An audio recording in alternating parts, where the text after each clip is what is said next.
Pendupan, pasti bisa, pasti jaya. Satuan Pendidikan SMP Negeri 28 Surabaya. Anak senang, guru tenang, orang tua bahagia. Halo Sobat Pendupan, akhirnya kita dapat bertemu kembali di podcast Pendupan bersama saya Almira Rahmamazia dari kelas 9A selaku host dan juga Ibu Dr. Leni dari Kepala Dinas DP3A2KB Kabupaten Tambrau, Provinsi Papua Barat Daya selaku bintang tamu spesial kita kali ini. Nah, untuk Ibu Leni sendiri, apakah sebelumnya Ibu Leni sudah pernah datang ke Surabaya atau baru pertama kali? Terima kasih. Untuk saat ini memang yang perdana. Baru pertama kali. Ya. Setelah datang ke Surabaya saat pertama kali nih Bu, kesan apa yang pertama kali dirasakan oleh Ibu Leni? Khususnya di SMP Negeri 28 Kota Surabaya, yang kami rasakan sungguh sangat menakjubkan. Tidak seperti awal yang kami bayangkan, ini adalah perjalanan yang mungkin resmi, tetapi kami disambut oleh warga sekolah yang begitu luar biasa dengan penyambutan dari Ibu Kepala Sekolah dengan senang hati. Lalu tari-tarian yang dibawakan oleh anak-anak siswa-siswi di sini. Lalu kami dibawa ke setiap ruangan yang ada dalam rangka kami studi tiru untuk kegiatan program sekolah ramah anak.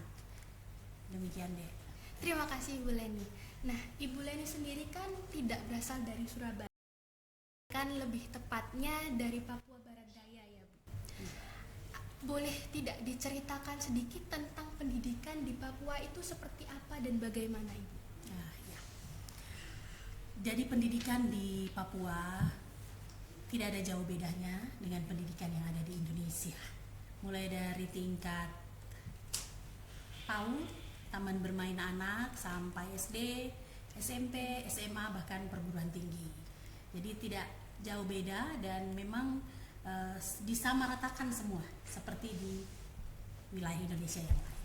Mungkin yang berbeda adalah budaya dan lingkungannya saja ya Bu? Iya. Kalau begitu, karena kan budaya yang ada di Pulau Jawa dan di Papua itu tentu saja berbeda ya Bu? Karena memiliki ciri khas dan keunikannya masing-masing.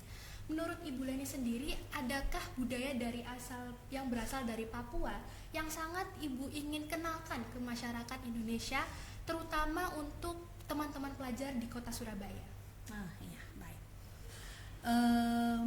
Kami di Provinsi Papua Barat Daya oleh provinsi dan beberapa tokoh penggagas bahwa ada sekolah yang merupakan kearifan lokal yang sekarang ini mungkin pemerintah lagi sedang galakan sekolah rakyat. Di sana kami punya juga produk lokal Papua Barat Daya, itu sekolah sepanjang hari.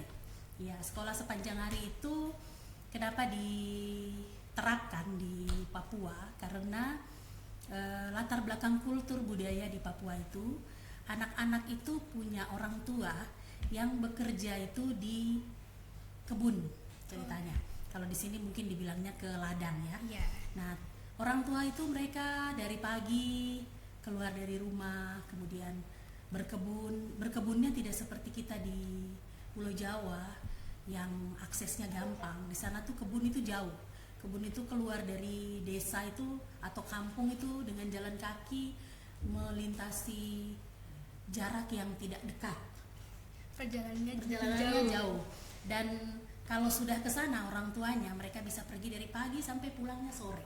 Sehingga anak-anak di sana setelah mengikuti pembelajaran yang biasa rutin, masuk sekolah jam 7.15, pulang jam setengah 2. Kadang anak-anak pulang ke rumah, mereka tidak mendapatkan orang tua di rumah karena orang tuanya masih di kebun, masih bekerja entah itu ke kebun atau ke laut mencari atau berburu. Di sana di kampung-kampung masih seperti itu, atau berjualan di pasar dari pagi sampai sore.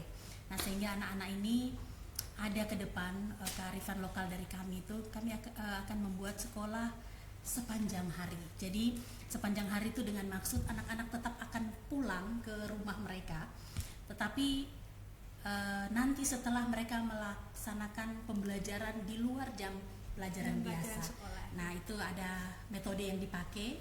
Biasanya ada guru-guru yang volunteer atau dari stakeholder kita, relawan, untuk bisa dengan mereka di sana pagi datang, mereka kadang mandi di sekolah, kemudian melaksanakan aktivitas tidur siang di sekolah, makan di sekolah, lalu kemudian belajar menyelesaikan PR mereka di rumah, di sekolah, sampai nanti sore ketika orang tuanya mungkin sudah kembali ke rumah, mereka lalu bisa pulang.